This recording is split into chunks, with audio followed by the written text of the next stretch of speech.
Yeah, so my name is Victor, and I'm a lecturer in cybersecurity at Teesside University. We have a campus in Middlesbrough, also have a campus in London. So I'm in London. I came from London, so really nice to meet you guys. So today I'll be talking about a topic called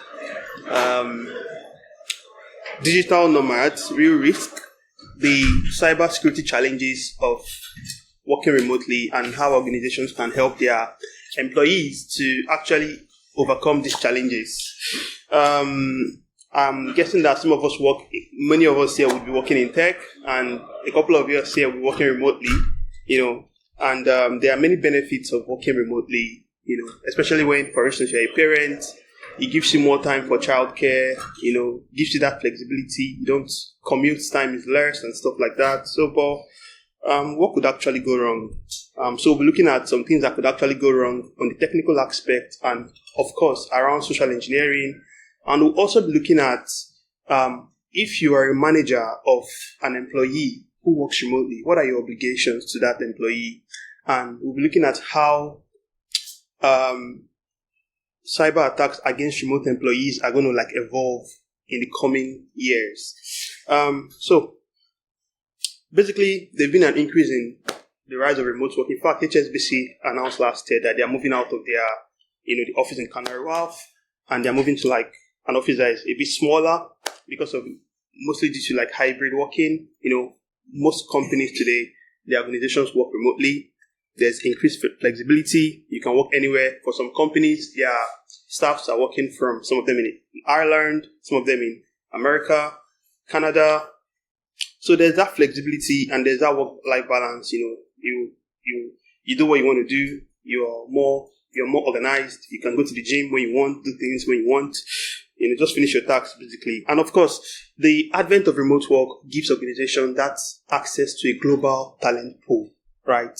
If I'm in Brazil and I have a job that somebody in the UK can do for me, with remote work, they can actually help me achieve that, right? So with remote work, you have a whole lot of talent to pick from. People from anybody from any part of the world can help you achieve something, provided it can be done with their system. Okay. Then there's also the issue of cost saving. Like I said about commute, the cost of commuting. Time too. You save time. You don't have to move. You don't have to wake up very early. You don't have to wake up very early to go out for work. You don't have to deal with the traffic. If you live in a very busy city like Birmingham or London or Newcastle, sometimes you don't have to deal with all the traffic. You are home. You have your time to yourself, so you save time. Organizations too. That is on the employee side. But for organizations on their own end, they are saving costs in terms of operational costs, like energy savings. In terms of rent, they don't have to pay for an office space. They don't have to maintain an office space. So many things they don't have to do. So it's actually something that is mutually beneficial to the employee and the employers. But so we'll be looking at some technical attacks next around remote works. So remote work is good, but with remote work, the attack surface for an organization is increased with remote work. Because now the organization, you have employees who are working for you, but they are not under your physical purview. You can't really physically monitor them. You can only rely on what you can do virtually, right? So the attack surface increases dramatically because these employees they probably have your organizational laptop. They probably have your devices, the phones you've given to them and things like that. And they're in different locations across the world with different regulations and all that. So there's an increased attack surface for employees who work remotely. Also, when you go to the airports, you go to the train stations, you have free Wi-Fis. You go to the cafes. These people working on the laptops. The laptop. They'll tell you, we have free internet here. Connect. They'll show you the password and stuff like that. People are working remotely. So, but the challenges with this is that some of these networks, some of them. These public networks, sometimes the people who administer these networks do not take out enough time to actually make sure that they are properly secured and encrypted.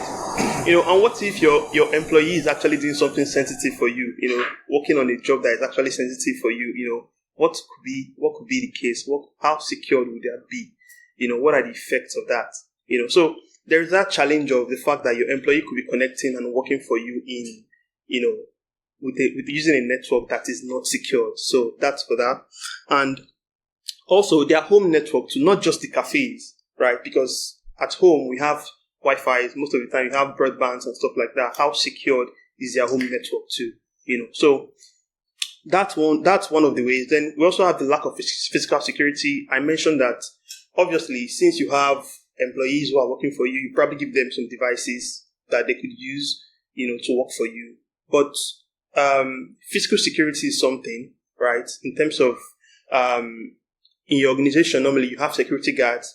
Sometimes you need to use a badge to scan, and get into a building. So how secure do you think the devices you're giving your employees are? How secure are they? How secure is their house premises? The location they live in? Do they live in a third world country, where it's not secure? Do they live somewhere, the devices you send to them, how secure are those devices? So physical security is a big challenge too when somebody is working remotely, especially when they stay in a place where it's not safe.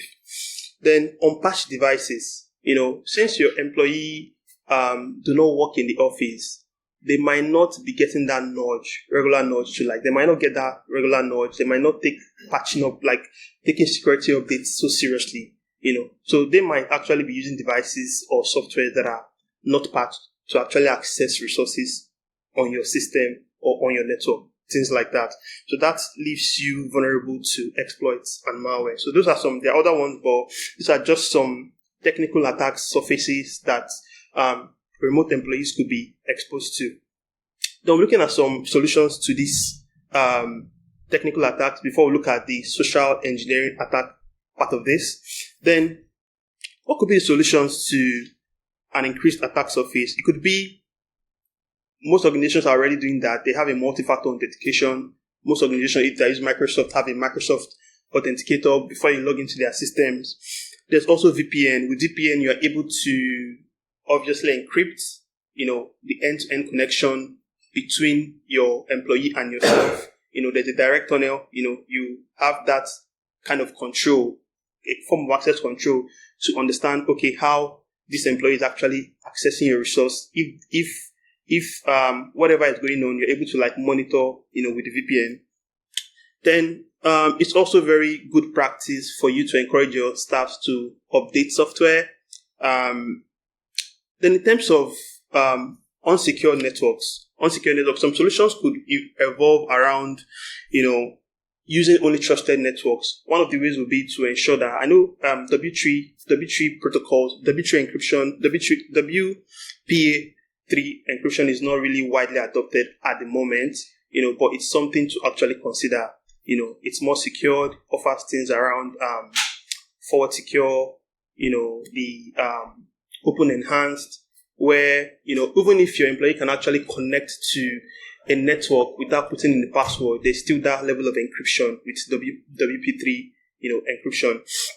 Then using the usage of mobile device management tools. With mobile device management tools, you are able to securely, enroll devices that your employee is using. And of course, you also have that power to actually, that authorization to actually wipe devices, that you've given your employee if there's actually a security breach, right? You can remotely do some things with the mobile device management tools. Then for physical security in terms of the solution for physical security, an obvious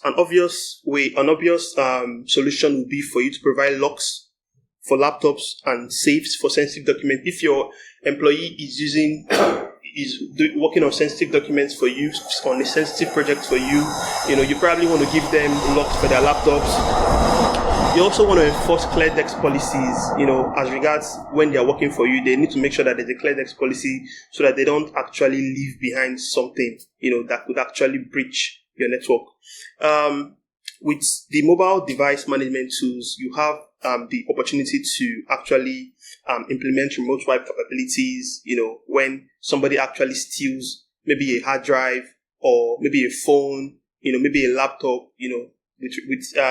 with remote wipe capabilities in your system. You can actually remotely, delete stuff, and also physical audit check, maybe check every once in a month that your employee actually has the laptop you gave him or her, to ensure that they actually have all the physical security inventory, all the physical devices you actually gave to them. Then you probably want to also implement an automated patch management system. Since your employee is human, there's that probability that they might actually forget to update, they might actually forget to update a software, so if there's an automated patch management system, they can actually, the systems can actually be patched, updated regularly. And of course, you should also restrict your company's resources from unpatched devices. Then the one I think is really, really important is the one around social engineering attacks, which most organizations are keen on providing technical. Most organizations are really committed to providing technical security. They invest a whole lot of money around technical security, billions and millions, for technical security. But not so many organizations are paying attention to the issues around social engineering. The human part, because first of all, the weakest link in cybersecurity are humans, right? So you might have all these technical measures in place, but if the human part of your cybersecurity infrastructure is not actually covered, then you might still be vulnerable to attacks. So some possible social engineering attack will be shrouded stuffing, which is like something really important, because since your employees are actually working in different areas, they could actually be working anywhere, even around there. Some of your employees could actually say, let me do some job and let me do some work, shoulder stuffing, where your employee is working and somebody could actually pass through and see something. That's also a challenge, because if you are in a train, for instance, you probably see some people will just be carelessly, doing stuff on their system, and you can actually see the software they are on. You can actually see some things. You can actually see, have an idea of, okay, this is what they are doing and stuff like that. So that's a cause for concern, especially when your employee is working on something that is really sensitive. There's also dumpster diving.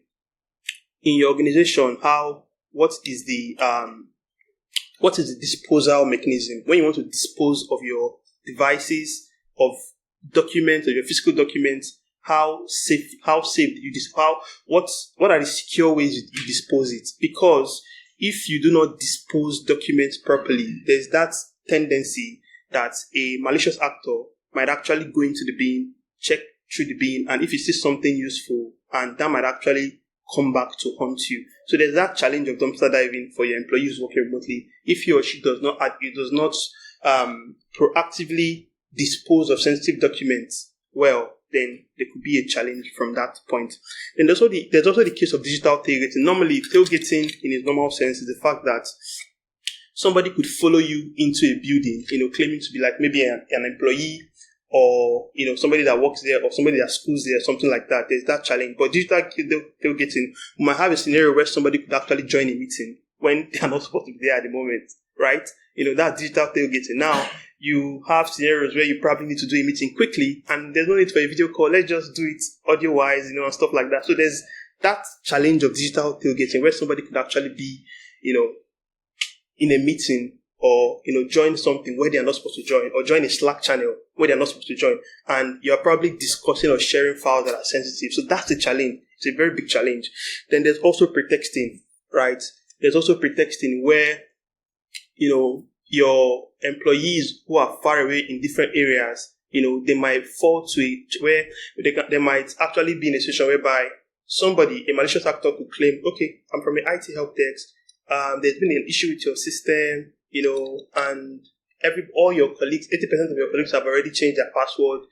I've sent you a link for you to reset your password and stuff like that. So that's pretexting, where an attacker would actually claim to be somebody they are not, and they would work on the psychology of your employee, right? They will work on the psychology of your employee or yourself, to actually get information and actually get access to your system. So there's that challenge of pretexting in social engineering attacks. So what are the solutions to social engineering attacks? There are other social engineering attacks that are really because what you need to understand about social engineering attacks is that it's more about like human psychology. It's more about taking advantage of human emotions and all that, ego, kindness, and things like that, compliance, authority. For instance, I spoke about pretexting. Now your employees want to obey you. They don't want to be problematic to you. And if somebody from the IT team is calling them and telling them that, oh, you need to do this, you need to do that, they would obviously want to submit to authority, and they would obviously want to do what you want them to do. So as humans, they want to keep to rules and regulations and things like that. So, but what are the solutions? What are some solutions, that could actually help? A solution that can actually help us shoulder something would be to provide your employees, or you yourself, if you're working for yourself, you probably want to get privacy screens, so that if somebody is walking past or anywhere around you, they will not be able to look at your screen wherever you are. Then you want to also avoid working in public as well as you can, as possible as you can. You don't want to work in public places that are crowded, places that are crowded and noisy and things like that. You want to work in a quiet area where you have your space to yourself. You don't want to work where people are walking around you and stuff like that, because they could see stuff they are not supposed to see, So you should also conduct awareness sessions to teach your employees to be aware of the surrounding, to know if somebody is actually looking over their shoulders and things like that. That would actually help in a long run. Then in terms of dumpster diving, remote employees should have shredders, right? And when it comes to discarding sensitive documents, if they are really sensitive, you probably want to have a designated secure location where you actually dispose of sensitive documents or sensitive devices. You don't want to leave disposal of some sensitive things to just your employees. Say, okay, are you sure you actually did that? You actually did it? They'll say, yes, I actually did it. But you're not sure. So you have to be sure that this was actually done properly. So maybe having a designated secure location would actually help you. And if you want your employee to actually be the one to dispose a physical document or a digital document properly, you probably want to train them to do it properly, to delete stuff properly, so that there are no shadow files left, okay, that could actually cause problems for you. Then, in terms of digital tailgating solutions, what are some solutions? Obviously, one of the old-fashioned way would be for you to actually manually approve people who come into a meeting. For them, that's a form of multi-factor authentication. You want to actually check that. Okay, put them in the lobby and check. Okay, hello, who are you, and stuff like that. Can you tell me something about this company and stuff like? If it's actually sensitive meeting, you want to actually do that to ensure that people who are coming into your meeting are who they say they are. Then, for each meeting, you want to use unique meeting links. Very important. You don't want to reuse meeting links. You might say, oh, let's just use it. The Google Meet link I sent you the other time, just use it. Let's use it again and stuff like that. You don't know who has actually had access to that link. So it's actually good practice to have a unique link for each meeting you want to do, especially when you're doing stuff that are private. And monitoring of access logs for your online collaboration platforms like Slack, your Microsoft Teams and the like. You want to actually monitor logs, audit your logs regularly to see who has actually had access to these in this month. That actually helps you to see, okay, if someone has been there who is not supposed to be there, that actually helps you in terms of the access controls and things like that. Then, pretexting, right? So how can we solve pretexting? So with pretexting, some of the solutions would be for you to actually implement strict verification procedures for any request for sensitive information. So if there is, if somebody were to come meet your employees, for instance, for confidential information, you probably want to have a guideline, of questions they need to ask that person, so that the person will probably identify themselves, so that they'll be actually sure that, okay, this person is who they say they are, and yes, a clear internal communication protocol helps. Your employees should know how, in what manner, the manner of salutation, that, the IT team is going to like contact them with things like that. There should be clear communication. There should be a clear communication channel, so it's more like a soft skill thing, not an entirely technical thing, Yeah. So that's for that. Then, how would cyber attacks against remote employees, how would they evolve, in the future? How would they evolve in the future? I just, because of time, I have just 30 minutes for this talk. So I just listed out 3, Today we have AI. AI is both a blessing and it can be a problem too. There's a lot of problems with AI today, and we are only seeing like a surface of the potential that AI actually has, right? And in the near future, we'll be seeing more and more cybersecurity effects. Some of the effect AI could have on the cybersecurity posture of organizations. So we would be seeing, one of the things we'll be seeing will be sophisticated phishing attacks. Remember that one of the ways to identify phishing attacks today would be that there will be grammatical errors. There will be the grammatical errors. There will be the salutations will be disjointed. It's just like my bank would also always tell me that whenever you have to take note of fraudsters. Whenever I want to contact you, this is how we are going to address you and things like that. My bank will always tell me that this is how we are going to address you. We will never do this. We will never do this, you understand? So, but with the advent of AI, attackers could in the future can actually use AI to craft a highly personalized and convincing phishing email. I believe that most of us here are like cybersecurity aware and stuff like that. So it will be difficult for us to actually fall to that. But what of the average layman on the streets? How would they actually tell, if an attacker actually crafts a very good mail that looks similar to what their bank or or a service provider sends to them, or a water company sends to them. If an attacker does that, how would the average pensioner know, that, okay, this is actually a scam, So it's going to be a big problem with the advent of AI and stuff like that. Then there's going to be an increased use of ransomware as a service. With ransomware as a service, you don't need to, with the ransomware as a service, ransomware attackers now do not necessarily need to be technical to actually conduct a ransomware attack, right? All they need to do is to get access to the software, and they can actually conduct an attack. So with ransomware as a service, anybody can actually access softwares and conduct attacks from anywhere and demand for money, because they have access to your sensitive information, and that can actually have effects on you, legal effects, sue you and things like that. Then deepfake and voice spoofing attacks. So this one is actually a very serious issue. With the advent of deepfakes now, somebody could actually design with AI. They can actually design somebody that looks like you and stay in a virtual meeting and be with voice spoofing. With voice spoofing attack, they can actually be talking like you, doing things like you in a virtual meeting. So how would you know that this person is actually like, this person is not who they say they are? Because they've done before they've done a deep fake or voice spoofing, they've done their information gathering to know, do a backstory, get to know about, do their reconnaissance and know that, this is you, this is what you do and stuff like that. So they can actually use that. So deep fakes are going to be like a very big issue, because lots of the things you are doing as a remote staff, you work virtually a whole lot, right? So deep fakes are going to be a big deal.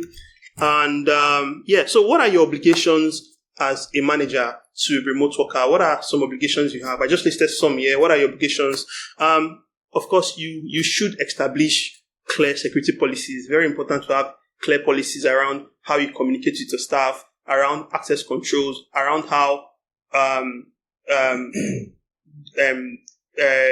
devices should be disposed. You should have clear communications with your staff. You should have very clear communications with them. You should have clear policies on how things should be done and how things should not be done. Then regular security training, very important for your staffs to have regular training, especially around social engineering attack, around cybersecurity awareness. Is very important for you to have regular trainings for them, because most of the employees they are technical already. They know what to do technically, but in terms of social engineering attacks and how it's evolving and how complex it's becoming, it's also important for you to actually close that link and make sure that you don't just have firewalls, technical firewalls, that your employees are also human firewalls for your organization.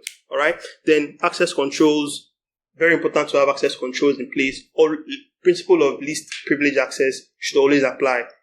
People should only have access to resources on a need-to basis, and that should be regularly reviewed to ensure that, okay, if this person should not be having access to this, then it should be restricted and things like that. Then technical support, there should be technical support for your staffs, regular technical support, if they have any security challenges. Yeah. Then, if by mistake you fall to a cyber breach, I have 3 minutes, right? If by mistake your employees fall to a cyber breach and stuff like that, you probably want to have a rapid communication channel that your staff would be able to communicate with you with, so that your staff should know that they can always reach out to you on time, quickly, and they will also get a rapid response from you. And most of us here in the organization we work with, we already have endpoint detection like CrowdStrike, Falcon, Sentinel and things like that, that actually help you cloud-based. Most of them use AI detection to do threat hunting and stuff like that. That actually helps you, for incident response.